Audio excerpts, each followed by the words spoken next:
हरे कृष्णा। आप लोग का स्वागत है आज के श्रीमद् भागवतम क्लास में। तो थोड़ी प्रार्थना करेंगे। ओम नमो भगवते वासुदेवाय। ओम नमो भगवते वासुदेवाय। ओम नमो भगवते वासुदेवाय। नारायणं नमस्कृत्य नरं चैव नरोत्तमं देवीं सरस्वतीं व्यासं ततो जयमुदीरयेत्। नष्टप्रायेषु भद्रेषु नित्यं भागवत सेवया भगवतीरुत्तम श्लोके भक्तिर्भवति नैष्टिकी। कृष्णाय वासुदेवाय देवकी नंदनाय च नन्दगोपकुमाराय गोविन्दाय नमो नमः। मम ज्ञानतिमिरन्दस्य ज्ञानाञ्जनशलाकया चक्षुरुन्मिलितं येन तस्मै श्रीगुरुवे नमः। नमो विष्णुपदाय कृष्णपरिष्ठाय भूतले श्रीमते भक्तिवेदान्तस्वामीति नामिने। नमस्ते सारस्वतीदेवे गौरवाणी प्रचारिणे निर्विशेष शून्यवादि पाश्चाद्यस्तारिणे। वंशागल्पतरुश्च कृपा सिन्धुभ्येव च पतितानां पावनेभ्यो वैष्णवेभ्यो नमो नमः। जय श्री कृष्ण चैतन्य प्रभु नित्यानंद श्री अद्वैत गदाधर श्रीवासादि गौर भक्तवृंद। हरे कृष्णा कृष्णा कृष्णा हरे हरे हरे राम राम राम हरे हरे। तो श्रीमद् भागवतम का प्रथम स्कंद प्रथम अध्याय का प्रथम श्लोक ले रहे हैं। श्लोक को रिपीट करेंगे बार। ओम नमो भगवते वासुदेवाय। जन्माद्यस्य यतो अन्वयादितरतश्चार्थे विज्ञस्वराट् तेने ब्रह्मदाय आदिकवये मुह्यन्ति यत्सूरय तेजो वारिमृदां यथा विनिमयो यत्र सर्गो मृषा धाम्ना स्वेन सदा निरस्तकुहकं सत्यं परं धीमहि। एक बार उसका ट्रांसलेशन पढ़ेंगे। हे प्रभु, हे वसुदेव पुत्र श्री कृष्ण, हे सर्वव्यापी भगवान, मैं आपको सादर नमस्कार करता हूँ। मैं भगवान श्री कृष्ण का ध्यान करता हूँ क्योंकि वे परम सत्य हैं और व्यक्त ब्रह्मांडों की उत्पत्ति पालन तथा संहार के समस्त कारणों के आदि कारण हैं। वे प्रत्यक्ष तथा अप्रत्यक्ष रूप से सारे जगत से अवगत रहते हैं और वे परम स्वतंत्र हैं क्योंकि उनसे परे अन्य कोई कारण नहीं है। उन्होंने ही सर्वप्रथम आदि जी ब्रह्मा जी के हृदय में वैदिक ज्ञान प्रदान किया। उन्हीं के कारण बड़े बड़े मुनि तथा देवता उसी तरह मोह में पड़ जाते हैं जिस प्रकार अग्नि में जल या जल में स्थल देखकर कोई माया के द्वारा मोहग्रस्त हो जाता है। उन्हीं के कारण ये सारे भौतिक ब्रह्मांड जो प्रकृति के तीन गुणों की प्रतिक्रिया के कारण स्थायी रूप से प्रकट होते हैं वास्तविक लगते हैं, जबकि ये अवास्तविक होते हैं। अतः मैं उन भगवान श्री कृष्ण का ध्यान करता हूँ जो भौतिक जगत के भ्रामक रूपों से सर्वथा मुक्त अपने दिव्य धाम में निरंतर वास करते हैं। मैं उनका ध्यान करता हूँ क्योंकि वे ही परम सत्य हैं। तो जैसा हमने पहले चर्चा किया, व्यासदेव इस ग्रंथ की शुरुआत में अपने जो इष्ट देव हैं उनको नमस्कार कर रहे हैं, उनके विषय में बता रहे हैं वो है कौन। हाँ, किस व्यक्ति को प्रणाम कर रहे हैं। वो व्यक्ति जो पूरे संसार का सृष्टि करता है, पालन करता है, संहार करता है, और वह तीन गुणों से पूरी तरह मुक्त हैं। उनके कारण देवी देवता ब्रह्मा जी सब जो है वह माया में पड़ते हैं। उन्होंने ही ब्रह्मा को दिव्य ज्ञान दिया और वह स्वराट है, पूरी तरह से स्वतंत्र हैं और वो सब कुछ जानते हैं, सर्वज्ञ हैं। हर व्यक्ति हर वस्तु के विषय में जानते हैं। जितने भी जीव हुए हैं भूतकाल में भविष्य काल में होंगे और अभी जो है सबके विषय में हर वक्त वो जानते हैं। तो इस फुल्ली कॉन्शियस, संपूर्ण रूप से कॉन्शियस। ठीक है, यही हमने अब तक चर्चा की। अब आगे बढ़ेंगे तात्पर्य में। तात्पर्य हम थोड़ा सा डिटेल में ले रहे हैं क्योंकि बहुत महत्वपूर्ण है और इसलिए थोड़ा सा टाइम ले रहा है। पहला तीन श्लोक जो है पूरे 18,000 श्लोक जो है भागवतम का, उसका एक तरह से यह इंट्रोडक्शन है। तो जो पूरे 18,000 श्लोक पढ़ करके आप समझने वाले हो पहले ही, हाँ, वेद व्यास जी ने इन तीन श्लोकों में लिखा है और प्रभुपाद जी उसके ऊपर बहुत अच्छे अच्छे तात्पर्य लिखे हैं। आइए पढ़ते हैं। परमेश्वर परम पूर्ण है, इसकी पुष्टि समस्त श्रुति मंत्रों द्वारा होती है। श्रुति मंत्रों में ही कहा गया है कि परम पूर्ण भगवान के पदार्थ के ऊपर दृष्टि फिरी तो सारे जीव उत्पन्न हो गए। ये जीव भगवान के अंश रूप हैं। वे ही इस विशाल भौतिक सृष्टि को आध्यात्मिक स्फुलिंग रूपी बीज से आविष्ट करते हैं और इस प्रकार सृजनात्मक शक्तियां चालू हो जाती हैं जिससे अनेक आश्चर्यजनक सृष्टियां उत्पन्न होती हैं। तो ये यहाँ पे बता रहे हैं कि कैसे जो हम सब आत्मा है, हम जो जीव हैं, कैसे हमको ये शरीर मिल रहा है भगवान के इच्छा के कारण हो रहा है।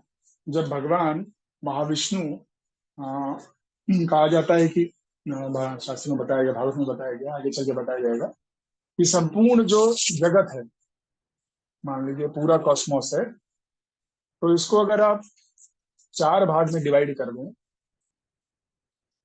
हाँ, तो ये जो है ये आपका भौतिक जगत।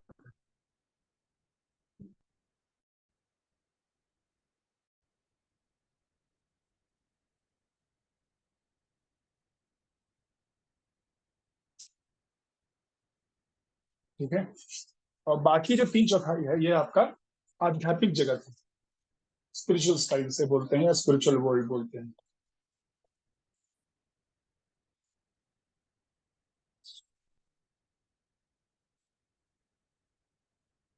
ना। तो सृष्टि जो होती है वो भौतिक जगत की होती है मात्र, भौतिक ब्रह्मांड की होती है। और ये जो तीन चौथाई आध्यात्मिक जगत है, इसकी सृष्टि नहीं होती, ये हमेशा रहता है, शाश्वत है। ये कभी इसका संहार नहीं होता, और ये बढ़ता ही रहता है, इट्स एवर एक्सपेंडिंग। तो इसमें सारे के सारे जो जीव हैं भगवान के साथ रहते हैं, अलग अलग लोकों में अलग अलग रूपों में भगवान वहां आते हैं। कृष्ण के रूप में, राम के रूप में, नरसिंह के रूप में, वामन के रूप में, विष्णु के रूप में। हाँ, हजारों करोड़ों अनंत आध्यात्मिक जो प्लैनेट्स हैं, ग्रह हैं, उसके ऊपर भगवान अपने भक्तों के साथ इन जीवात्माओं के साथ प्रेम का आदान प्रदान करते हैं। अब जो जीव यहाँ पे नहीं रहना चाहता, भगवान के प्रति विद्रोह करता है, उसको यहाँ भौतिक जगत में भेजा जाता है, और इस सृष्टि में वो रहता है जब तक कि वो वापस भगवान के प्रति अपना प्रेम जागृत न कर ले। अब यहाँ पे जो सृष्टि की बात चल रही है भौतिक जगत का, वो कैसे होता है वो देख लेते हैं ना।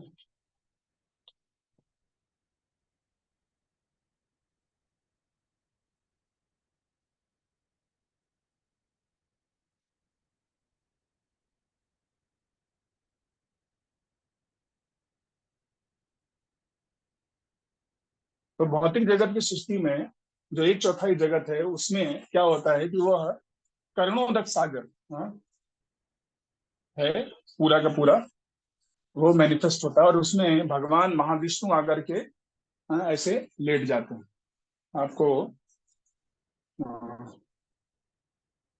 हमारे पास है नहीं, लेकिन आप इंटरनेट पर अगर, मैं आपको बाद में ग्रुप में भेजता हूँ, फोटो भेजता हूँ, जिसमें कि महाविष्णु ऐसे लेटे हुए हैं। अगर आप देखना चाहें तो श्रीमद् भागवतम का जो यह कवर पेज है, आप यहाँ देख सकते हैं। हाँ, यहाँ पे ये बना हुआ है, तो महाविष्णु लेटे हुए हैं, उनके रोम कूपों से ये जो पोर्स हैं जिसमें से बाल आते हैं, उसमें से सारे ब्रह्मांड निकलते हैं। हम्म, तो ये पूरा एक चौथाई जो है भौतिक जगत में, वो इस तरह से लेटे हुए हैं। और ऐसे हाँ, छोटे छोटे छोटे छोटे ब्रह्मांड के रूप में वो निकलता है, हाँ, बुलबुले के रूप में सारे भौतिक ब्रह्मांड जो है, अनंत कोटि ब्रह्मांड। जब महाविष्णु सांस छोड़ते हैं तो ये सारे के सारे बाहर आ जाते हैं, जब सांस लेते हैं तो सारे ब्रह्मांड उनके अंदर में चले जाते हैं, तो उनका संहार हो जाता है।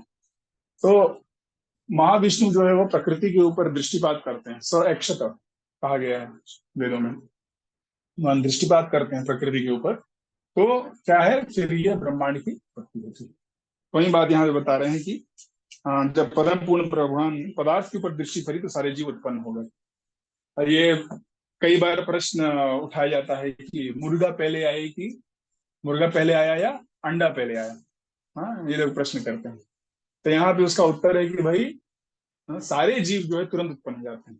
तो ऐसा नहीं कि अंडा आता है फिर उससे मुर्गा आएगा, नहीं, सारे जीवों को, मनुष्य योनि हो, पक्षी योनि हो, पेड़ हो, सारे जीवों को भगवान उत्पन्न करते हैं एक समय में। तो दोनों साथ साथ आता है एक तरह से। और भगवान इन जीवों को मौका देते हैं कि आप वापस उनके प्रति प्रेम जागृत कर सकें। और जो नहीं करते हैं वो भौतिक कर्मों में लगते हैं, अपने इंद्रिय तृप्ति में लगते हैं, और नीचे जाते हैं, हाँ, और भी वो निकृष्ट योनियों को प्राप्त करते हैं अपने ही कर्मों के अनुसार। तो इस तरह से भगवान सारी सृष्टि करती हैं, और सारी सृजनात्मक शक्तियां चालू होता है, स्वाभाविक की ज्ञान बल क्रिया से अपने आप ही सारी सृष्टि की शक्तियां कार्य होती है। भगवान बस योग निद्रा में है, और वो बस देखते हैं, ग्लांस करते हैं। जैसे कि अगर कोई घर है, वहां पे एक पति पत्नी है, तो अगर कोई गेस्ट आता है, तो जैसे ही कोई ऐसा अतिथि आता है तो पति जो है पत्नी की तरफ देखता है, और पत्नी समझ जाती है क्या करना है। वो तुरंत जाती है किचन में, कुछ ना कुछ बना करके ले आती हैं, और गेस्ट को फिर प्रॉपर आदर सत्कार होता है। तो वैसे ही प्रकृति जो है वो भगवान की शक्ति है, और भगवान जब दृष्टिपात करते हैं तो वो समझ जाती है क्या करना है, सारी सृष्टि अपने आप चालू हो जाती है वो कार्य करने। भगवान को खुद छेनी और हथौड़ी लेकर के ये ब्रह्मांड बनाने की जरूरत नहीं है। हमें अगर भी एक जैसे कंस्ट्रक्शन हुआ है, तो ये हम लोगों को खुद बनाना पड़ा है ना। मिस्त्री को बुला करके ईंटें वगैरह जोड़ करके ना, इस तरह से रूम बनाया गया, तब हम यहाँ पे रह पा रहे हैं। लेकिन भगवान को ये सब करने की आवश्यकता नहीं, वो बस इच्छा करते हैं ना, उनकी इच्छा शक्ति से सब होता है, क्योंकि फिर उनके जो पार्षद हैं, उनके जो सेवक हैं, वो अपने आप उनकी सेवा करेंगे, सारे कार्य करते हैं। नास्तिक ये तर्क कर सकता है कि ईश्वर घड़ी साज से अधिक पटु नहीं है, किंतु ईश्वर इससे भी अधिक पटु हो सकते हैं। घड़ी साज में घड़ी बनाने वाला है, तो जैसे नॉर्मल मैकेनिक है, उसी तरह नास्तिक लोग बोलते हैं वैसे ही ईश्वर भी एक व्यक्ति है, वो बना रहा है, उसका बुद्धि उसने बना दिया, हमारे पास बुद्धि हम बना रहे हैं। लेकिन भगवान का, ईश्वर का, इससे ज्यादा वो एक्सपर्ट हो सकते हैं, क्योंकि वो मशीनों के नर तथा मादा दोनों रूपों को उत्पन्न कर सकते हैं। फिर ये विविध नर मादा मशीनें ईश्वर के आदेश की प्रतीक्षा किए बिना अपनी जैसी असंख्य मशीनें उत्पन्न करती जाती हैं। तो भगवान ने जो सृष्टि की है उसमें पुरुष और स्त्री को बनाया है, हर एक योनि में, और उनको बनाने के बाद फिर वो अपने आप से प्रजनन करते हैं और अगले आगे के जीवों को उत्पन्न करते हैं।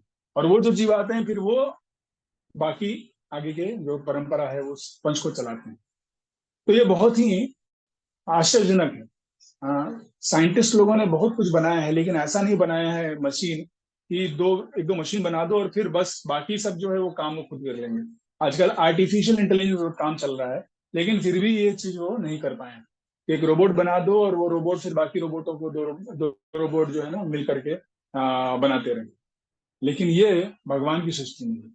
और मनुष्य योनि में है, कोई अगर कीड़ा मकोड़ा है, मच्छर है, वो भी ये कार्य कर सकते हैं।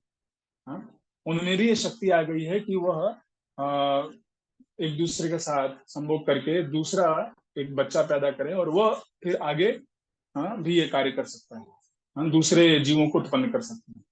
तो सृजन करने की शक्ति भगवान इन सो कॉल्ड मशीनों में दे रखी है। लेकिन ऐसा अभी तक साइंटिस्ट नहीं कर पाए।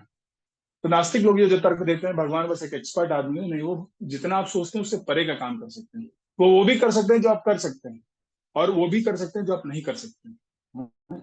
He can do impossible things. उनकी अचिंत्य शक्ति है। अचिंत्य मतलब आप सोच ही नहीं सकते कि भगवान किस स्तर तक कार्य कर सकते हैं। हम्म। यदि मनुष्य ऐसी मशीन का जोड़ा बना सके जो उसके अनदेखे ही अन्य मशीनें उत्पन्न कर सके, तब जाकर वो ईश्वर की बुद्धि के पास पहुंच सकता है। किंतु ऐसा संभव नहीं है, क्योंकि प्रत्येक मशीन पर अलग अलग कार्य करना होता है। तो जैसे हमारा ये मोबाइल है, ये भी एक मशीन है। हाँ, तो उसको बनाना पड़ता है, हर एक मोबाइल को बनाना पड़ता है। ऐसा नहीं कि एक मोबाइल बना दिया और फिर वो मोबाइल जो है बाकी सारे मोबाइलों को बनाता रहेगा। ये मनुष्य नहीं कर पाया। अगर ऐसा कुछ कर पाए तब जाके थोड़ा बहुत भगवान के करीब पहुंच सकता है। लेकिन फिर भी अगर वो कर भी ले तो भगवान को क्रेडिट जाता है कि उन्होंने पहले ये काम किया। भगवान की चीजें देख करके ही मनुष्य जो है उसको क्या कर रहा है, रेप्लिकेट करने का प्रयास कर रहा है। वो खुद अपना अ, अपने बुद्धि से स्वयं कुछ कार्य नहीं कर रहा है, अपना इंडिपेंडेंट, अपना ओरिजिनल आइडिया नहीं ला रहा है। आजकल एंटरप्रेन्योरशिप चला है ना, हम ओरिजिनल आइडिया लाते हैं, ओरिजिनल आइडिया नहीं है। भगवान ऑलरेडी सब कर रखा है, अब उसको देखते हो और उससे चीजें बना रहे हैं। हाँ, कल एक मैं कोट पढ़ रहा था कि कैसे 14वीं 15वीं शताब्दी तक यूरोपियन लोग जो है वह बहुत ही निम्न, एक तरह से मध्यम वर्गीय कार्य कर रहे थे, कोई वहां पे आविष्कार नहीं हो रहा था। अंग्रेज भारत आए, भारत आकर के उन्होंने जब शास्त्रों को, हमारे शास्त्रों को, संस्कृत को पढ़ा और उनको इंग्लिश में बाकी लैंग्वेज में ट्रांसलेट किया, और तब ये सभी लोग पढ़ने लगे। और उसके बाद देखिए सारे के सारे आविष्कार एक के बाद एक आने लगे। 16वीं 17वीं शताब्दी से रेनेसा बोलते हैं उसको इंग्लिश में, कि वो नव जागरण हो गया वहां। नव जागरण क्या हुआ, जो वेदों में दिया हुआ है ज्ञान वो पढ़ पाए, और वो पढ़ के फिर उन्होंने सारी जो खोजें हो सकती हैं। बिजली जैसा नहीं कहते बिजली का खोज किया, आविष्कार किया, नहीं। बिजली ऑलरेडी बताया हुआ है वेदों में, विद्युत नाम है, विद्युत कहते हैं, और 9 तरह की बिजली होती है। अयोध्या में जब महाराज दशरथ थे, तो अयोध्या को, अयोध्या मतलब जिसके साथ युद्ध न किया जाए, जो कभी युद्ध में से वो जीता ना जा सके, ऐसा वो स्थान था। तो उसके चारों तरफ अब रामायण में पढ़ेंगे तो एक घेरा था जिसमें विद्युत का घेरा था, उसमें कुछ भी जाता चीज तो वो जल जाता था विद्युत के कारण। तो ऐसा नहीं है कि ये अभी वैज्ञानिकों ने अभी बना दिया है। हाँ, रेलगाड़ी है, जो भी हवाई जहाज, ये सब पहले से है। हाँ, पुष्पक विमान तो करोड़ों करोड़ों साल पहले रावण ने इस्तेमाल किया, फिर भगवान राम ने इस्तेमाल किया, सारे के सारे बंदरों को लेकर के वो आए। तो इस तरह से हम देखते हैं कि विद्युत ऑलरेडी हमारे शास्त्रों में है। हाँ, जो भी डिस्कशन, जो भी ज्ञान आज हम देख रहे हैं, ये पहले से वेदों में, उसको इन लोगों ने बस पढ़ करके इस्तेमाल किया। थ्योरी ऑफ इवोल्यूशन भी वेदों में है। हाँ, लेकिन वेदों में बताया गया है कि चेतना का उत्पत्ति होता है, चेतना का बढ़ोतरी होता है, न कि शरीर का बढ़ोतरी होता है। तो जो भी ज्ञान है वो हम ईश्वर से ही ले रहे हैं, और उसको सोच रहे हैं कि हमने बहुत बड़ी चीज कर दी। हाँ, हम अब मोबाइल से यहाँ से वहाँ बातें कर ले रहे हैं, वीडियो कॉल कर पा रहे हैं। तो ये तो पहले था। नारद मुनि जो है वो तो स्वयं चले आते थे, जब भी उनको कोई स्मरण करता है तो वहाँ आ जाते हैं। अब व्यासदेव को भी ये शक्तियां थी। व्यासदेव जब उनको जरूरत थी भागवतम लिखने से पहले, वो बहुत उद्विग्न थे, तो तुरंत उनके गुरु वहां प्रकट हो जाते हैं। तो ये सब चीजें ऑलरेडी वेदों में है, और उसको इन लोगों ने देख करके सीखा है, और उसको बस इमिटेट करने का प्रयास किया। तो प्रभुपाद जी बोलते थे, give God the Nobel prize. क्यों? क्योंकि भगवान ने सब सृष्टि की है, भगवान ने सब ओरिजिनल आइडिया क्रिएट किया। अब हम जैसे अपने मोबाइल में कुछ भी अगर ऐप ऐप है, तो उसको हम इस्तेमाल कर पा रहे हैं, मैसेज लिख पा रहे हैं, वीडियो कॉल कर पा रहे हैं। तो जिसने बनाया है ऐप, उसने ये डाल रखा है सिस्टम, तब वो कर पा रहे हैं, वरना वो कर ही नहीं सकते। तो हाँ, इसलिए यहाँ पे बोल रहे हैं कि ऐसा ईश्वर की तरह कोई भी व्यक्ति सृष्टि नहीं कर सकता है। ईश्वर का अन्य नाम असमोर्ध है, जिसका अर्थ है कोई न तो उनके तुल्य है, न उनसे बढ़कर है। परम सत्य वे हैं जिनके न कोई समतुल्य न उनके श्रेष्ठ है। और भगवान के बराबर कोई नहीं है, भगवान से बढ़ के कोई नहीं है। इसकी पुष्टि श्रुति मंत्रों में की गई है। ऐसा कहा गया है कि भौतिक ब्रह्मांड की उत्पत्ति के पूर्व भगवान ही विद्यमान थे, जो हर किसी के स्वामी थे। उन्होंने ही ब्रह्मा को वैदिक ज्ञान को उपदेश दिया। इन्हीं भगवान की आज्ञा सब प्रकार से पालनी है, और जो कोई भवबंधन से छूटना चाहता है उसे उनकी शरण में जाना पड़ेगा। इसकी पुष्टि भगवदगीता में की गई। तो सारी बातों का मेन चीज है कि हमें भगवान का आश्रय लेना है, भगवान का साथ हमारा संबंध जोड़ना है, और उनकी भक्ति में लगना है, तब हम इस भवबंधन से छूट पाएंगे। और ये सारा जो हम डिस्कशन कर रहे हैं, कैसे सृष्टि हुआ है, कैसे पालन होता है, यही समझेंगे कि भगवान कितने महान है, और किस तरह से उन्होंने ये सारी सृष्टि बना रखी है और चला रहे हैं। हरे कृष्णा। तो आज हम यही समाप्त करेंगे। आ, किसी का कुछ प्रश्न है तो पूछ सकते हैं, हमारे पास 1 मिनट है।